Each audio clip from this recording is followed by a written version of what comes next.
So before we get into this, I wanted to show you guys that I'm not recording through this. I'm recording into the board, and it takes a lot to set up. And yes,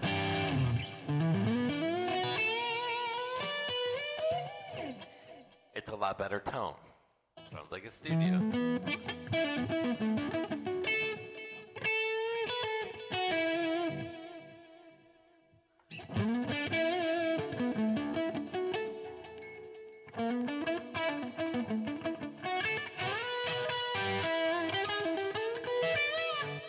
The other thing I addressed right there is I know where the changes are. BSO guy said something about timing, but here's what I'll explain. Blues is about playing in off times to create tension and release.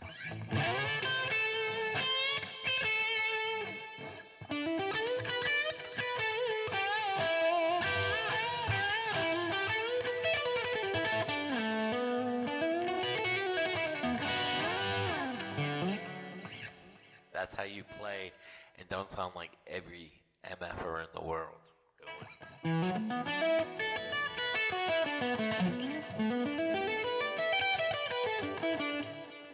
You're trying to create feel.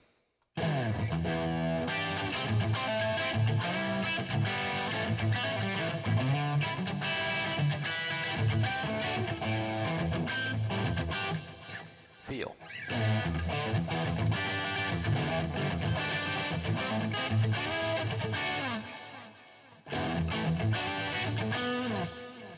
That's what we're trying to do here. Blues is feel. Now, the other part is shredding. I don't hide behind gain.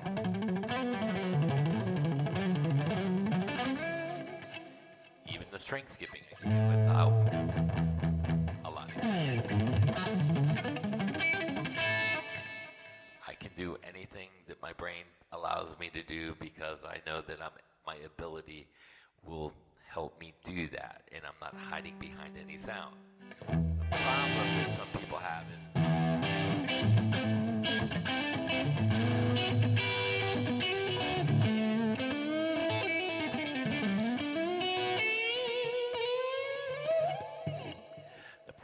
is some people think that I'm limited. I used to think I was limited too. And I was, because I let my ego get in the way. Once I put my ego away, I wasn't limited anymore. Because I took direction.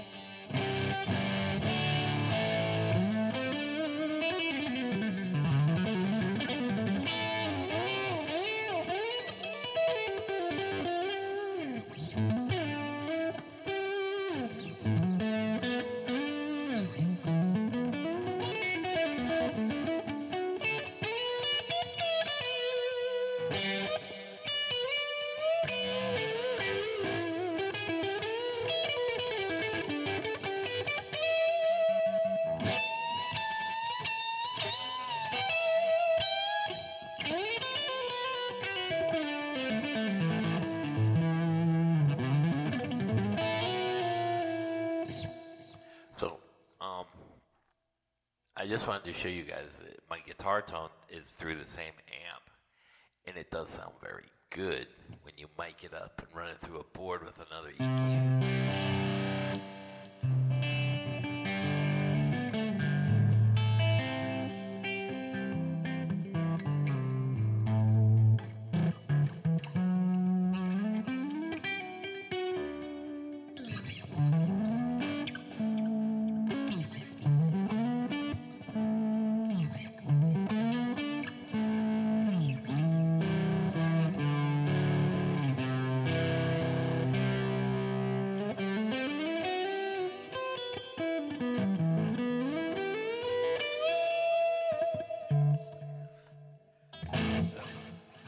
I did learn one of Tom's songs, by the way.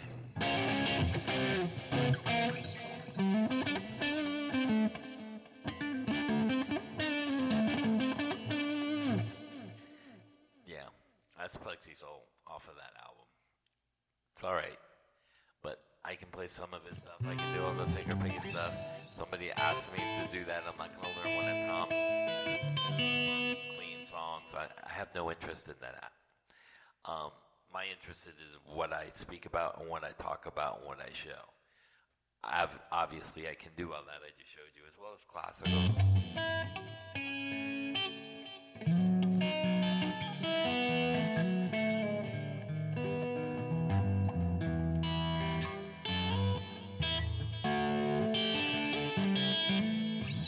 I can do all that. Is it my favorite? No. Why? Because I have to play like that sometimes on records. Like I said in the beginning, there's a couple guitar players.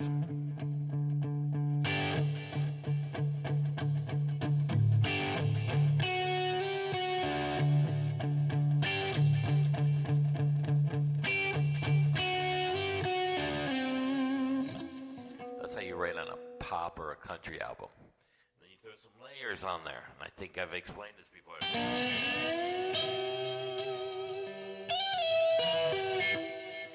Yes, I can play slide as well. It's not my favorite thing to do because it limits my fingers. Anyway, I wanted to talk about the G major triad and then G major scale. And we're going to talk about some blues licks. And I'm going to play over a blues track. 1, 2, 3, 4, 5, 6, 7, 8. Octave. Now you see these half steps. They don't all sound good in the key that they're in. What do I mean like that? Here's a B with a C. Dissonant. F sharp with a G. Dissonant. It makes for different dissonant sounds. Now in blues you can use that to your advantage. You can blues is about feel. You can play jazzy or blues.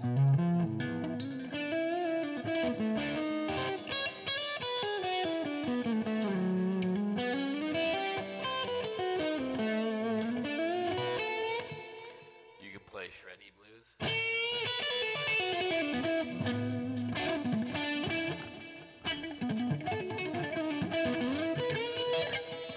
You can do whatever you want. Blues is up to you, unless you're working for somebody and they are a producer.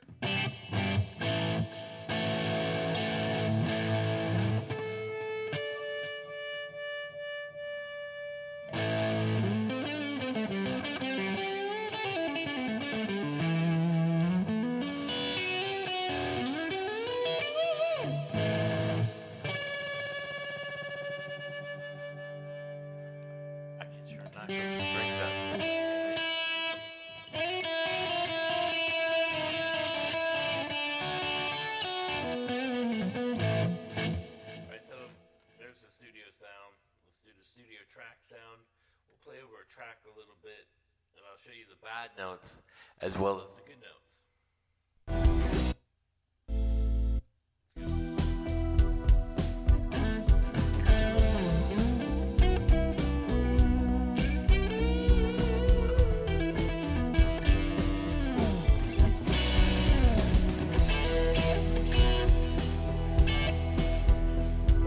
So now here, that's open. You don't want to play like this. That's where you want to open up your picking.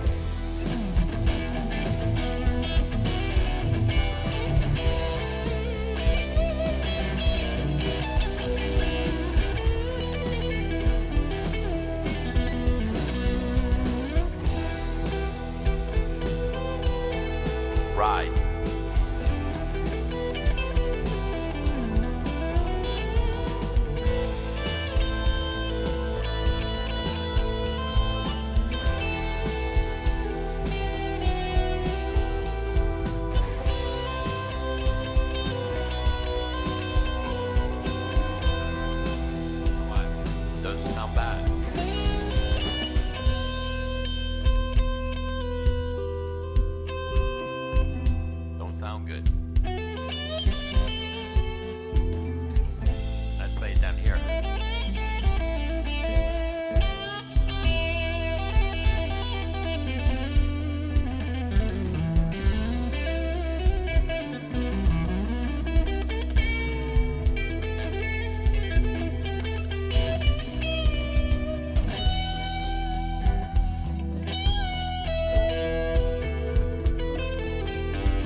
So there's a big difference. So you can use these like I was telling you.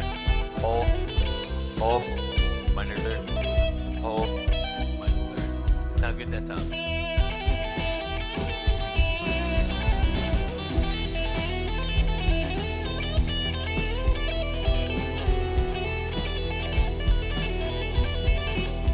It sounds good better with the minor, with the.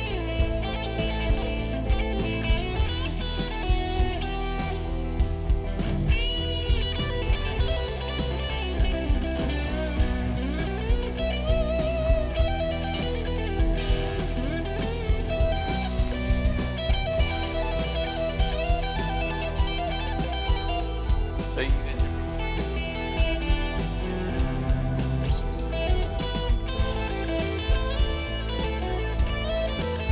See how the note change with the chord? You have to find that and figure out what you want to do from that. For me, I already know what it is, and I already know what it is. Again, so if we went to the beginning.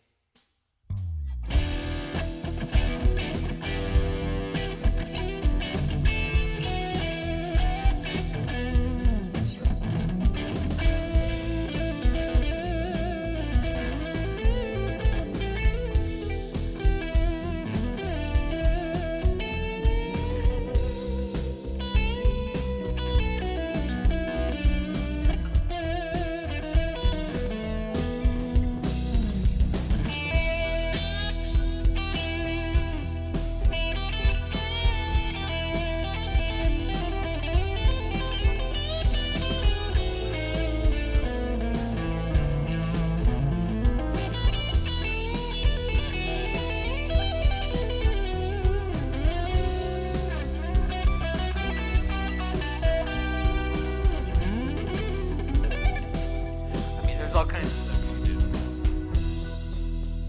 But obviously, you can hear the bad notes and good notes even though they're in key. So you might want to use them as passing tones. So.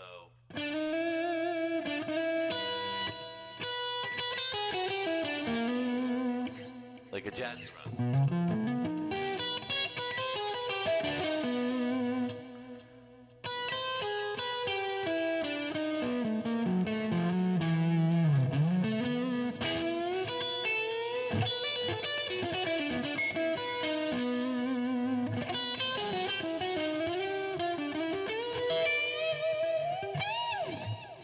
You can do stuff like that and make it interesting.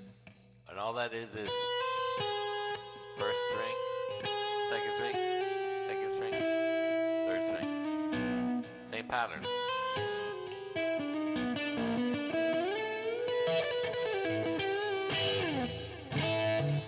Again, whole step, minor third, whole step. Sounds great together. So instead of putting these in, you're going to eliminate that. So you don't want to play this on the A minor part unless you're playing diminished. Let me show you that. You're like, oh man, he's showing us all kinds of stuff. Secret sauce, secret sauce. Let's see.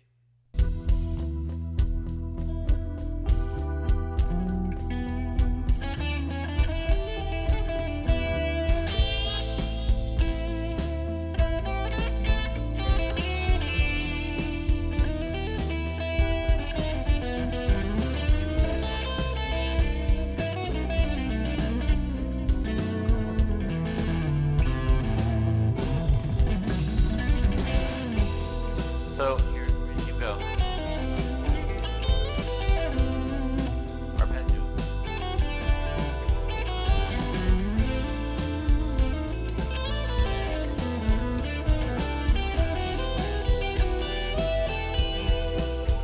That's it. Sounds more jazzy. So I'm trying to show you ideas in what you can do on this kind of stuff. Again, you have the whole tone. Play inside, outside, and fake it.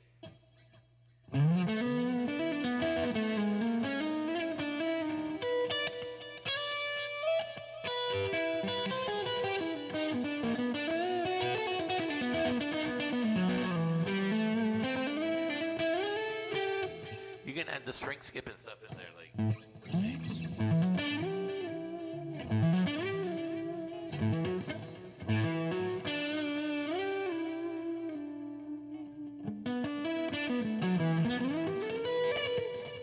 Now here's what I'm going to say about all this. I'm going to use the fives, all my minor positions. But what I'm going to do is I'm going to throw D major in there because the 5 and the G is D. And if I go up here and I take my major scale, move it to D,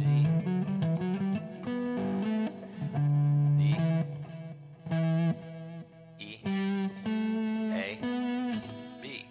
All my notes from G major are in there.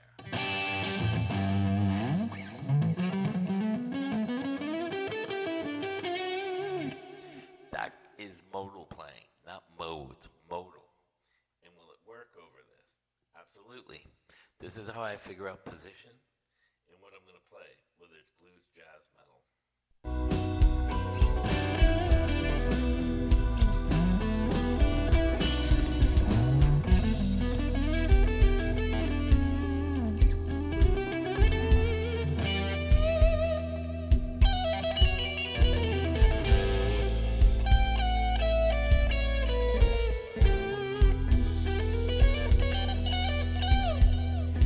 Those notes aren't all in there. It should be.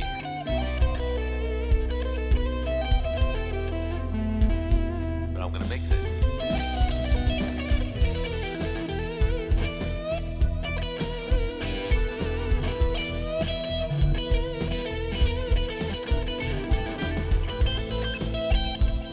You can mix scales together like this. These are different keys. You're like, how does that work? Explain it simpler. If I take this chord, which is E, which the key is in, and I take the 5th of the chord, that's a B, so I'm going to use my B position. I'm taking the 1 and using my 1 position, which is E minor, B minor. But if I take this and I put, like here, E minor, let's see.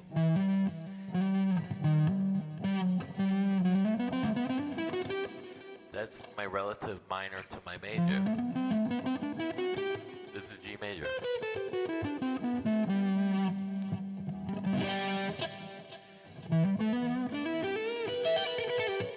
That's my relative minor. So if I make this my relative minor,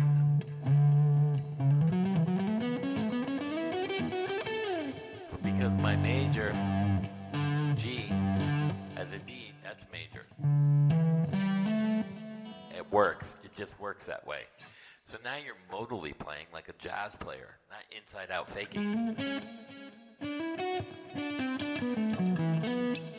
That's faking, taking a pentatonic scale, moving it up a half step and then back down. That's inside outside playing. That's not real jazz. Real jazz is what I just showed you, modally. Not modes, modally. So I hope this explains some more. And let me explain one other thing. If you're playing in E and you want to play safe, you play on the lower strings.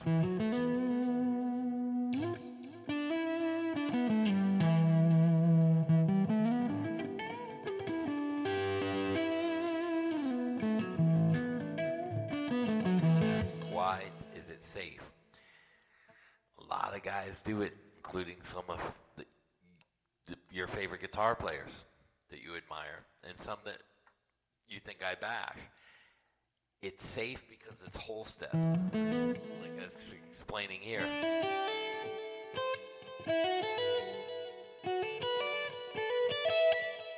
You're leaving these clashing notes out. Safety. But see, no one tells you this. They want to call it a cage system or something, box scales. But I can tell you, you don't have to play them just basic box.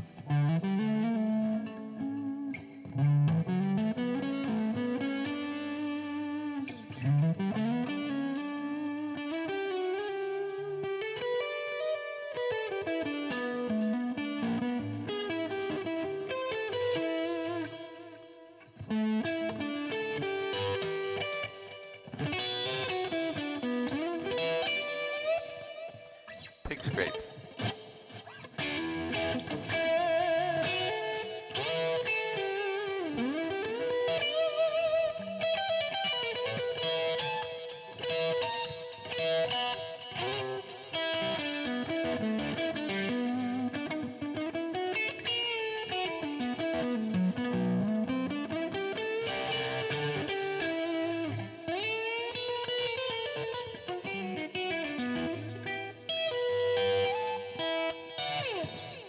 So there's all kinds of things we can do in there. We can throw the diminish out of the A or the F sharp. Here's diminish.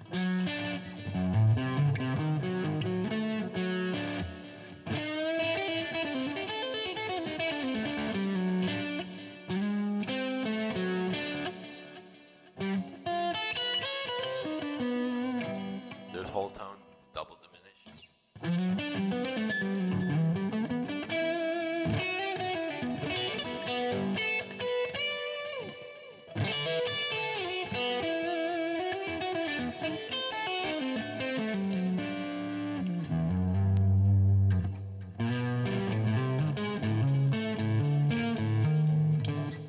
You can throw the chromatic stuff in there.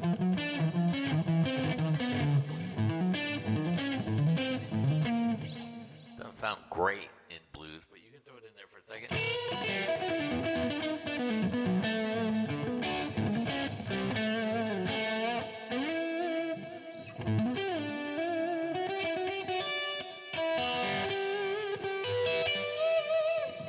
There's all kinds of things you can do. These are to help you. These are examples of what you can play on a blues track. These are secret sauce tips. Everything I'm doing. The biggest one that I can tell you is finding that major, not major tone, but that first chord is your key, E minor.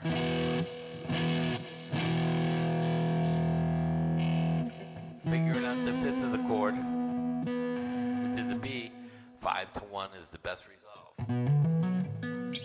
So playing an E, it best resolves down into the B position.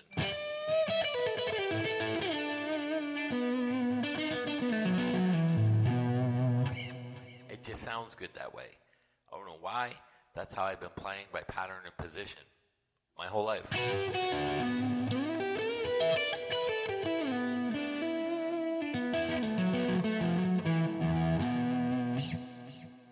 It just does. And then you sound like a pro without playing it, even if you're playing basic licks.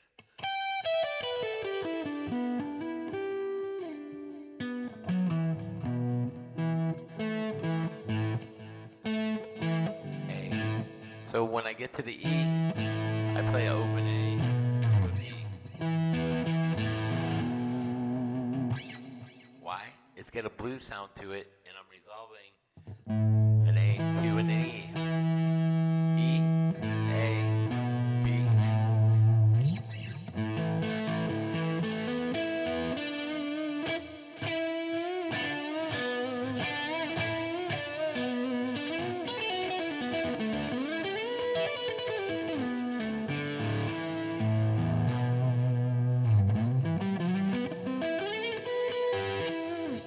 There's all kinds of stuff you can do. I like pick rigs. I like off-time stuff. Like, let me turn it down a little so you can see what I'm doing with this hand.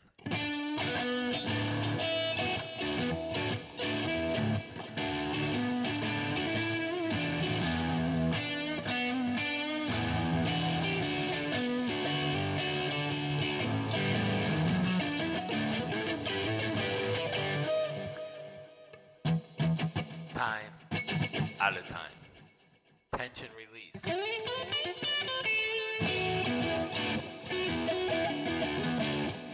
Off time, release. Stevie Ray Vaughan was one of the best with the timing thing and doing a lot of off time licks.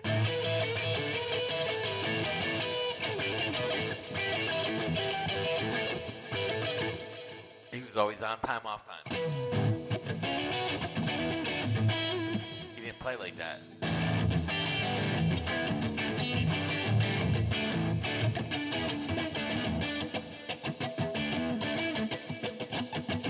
All the 70s guys had that.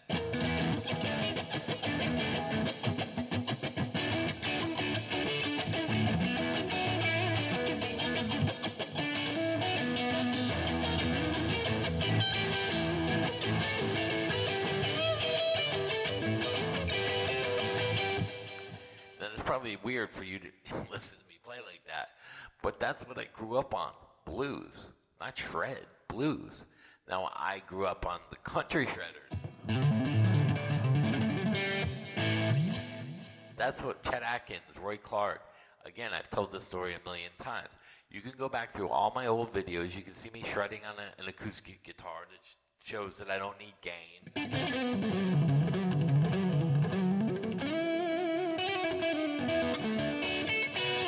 Even the string skipping. I don't need a lot of gain. Very comfortable. That's like edge of breakup.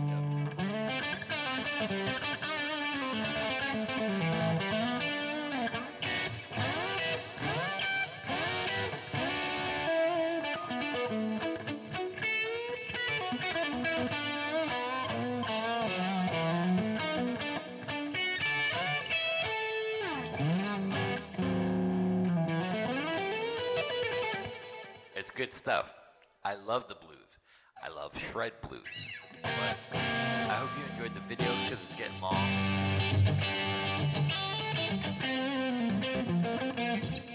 I can play with this tone all night long. I love it. I love my amps.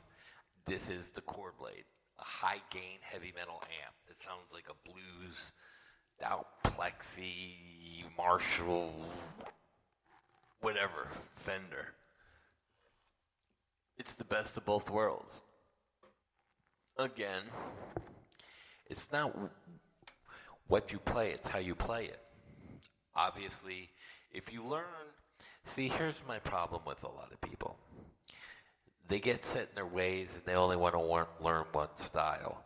I say learn everything, use it to your advantage so that you can sound like a different kind of player, not the typical player that, now you probably heard a lot of the blues licks that are common. I'm sure of it. But you've probably heard a lot of blues licks with the shreddy stuff that you haven't heard, or the jazzy stuff. Why? Because I've studied all kinds of genres, and it helps to be able to be efficient in all kinds of styles. And because it gives you more opportunity. The smarter you are, the more opportunity you have. So the more you learn about the guitar in all styles. I don't care if you're just a blues player. Learn some metal, learn some shred licks, learn some jazz, learn some jazz licks. It will help benefit you in the end.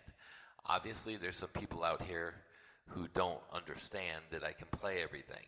They don't understand that I have great sounding amps because I don't mic it up and run it through the whole board in the system. I'm not into that. I don't care. All I want to do is expose people and give people musical knowledge. Now, this is kind of the best of both worlds, and I don't know. It's set up, but then I have to break it down for practice and other things. I just figured I'd set it up. I am running through my Soundcraft board with Midas preamps, and I love Gus's new video on the $5,000 cache to pick out the burst, and there's more than one.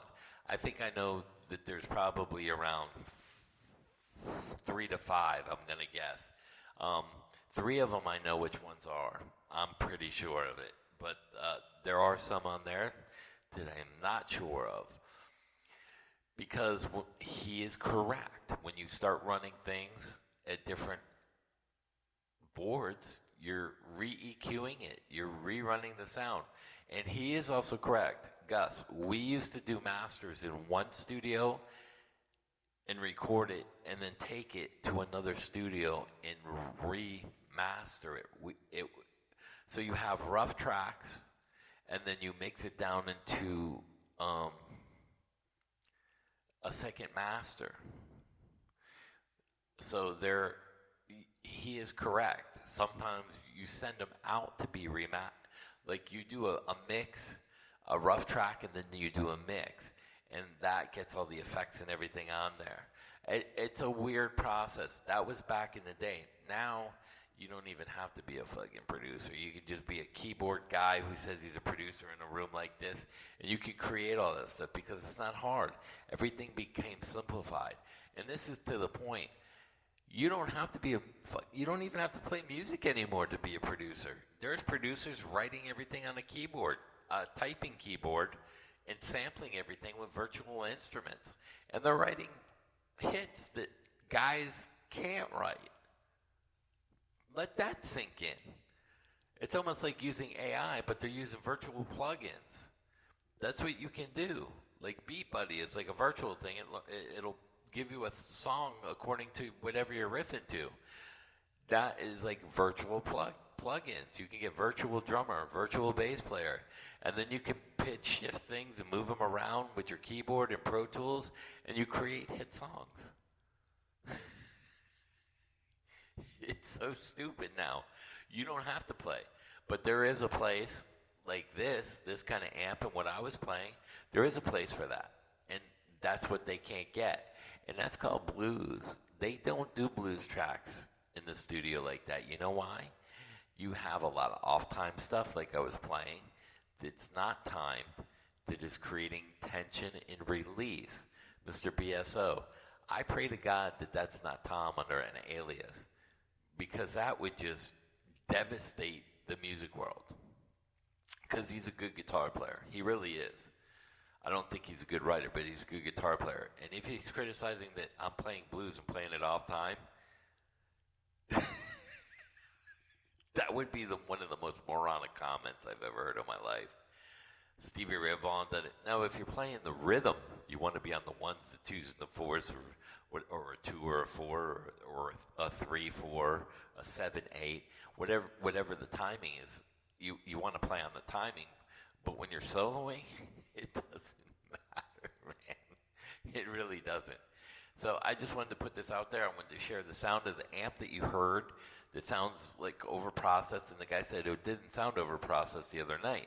Well, that's because I'm on the, what's it called? Crunch channel. It's like a low gain channel, and I got all the gain rolled off.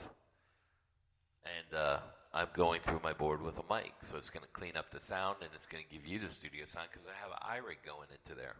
So there you go. Hope you enjoyed the video. I hope this explains a little more. I hope it gives you some ideas for some of the bluesy, jazzy, or shred licks and how you can use them. Remember, it's not what you play, it's how you play it. There's two things. I have 2 rules in life now. I don't believe anybody. Number 1. Number 2, I don't trust anybody. I've been burned by my family, and I've had my trust broken by my family. You are the only one that knows your own limitations. You don't know the limitations of your mother, your father. They've never talked about their limitations. That's personal, just like you have it. You're the only one you can trust. You know what you're going to do and what you're not going to do. And I really like Gus's video with the 5K. I don't think no one's going to get it either. I'm almost willing to put up 15, maybe 50. I'll tell you what. If Tom goes on Gus's channel and he picks all the bursts, I give him 50K. I'll up the ante. So there you go, Gus. Peace out, and I hope you enjoyed the video. Peace.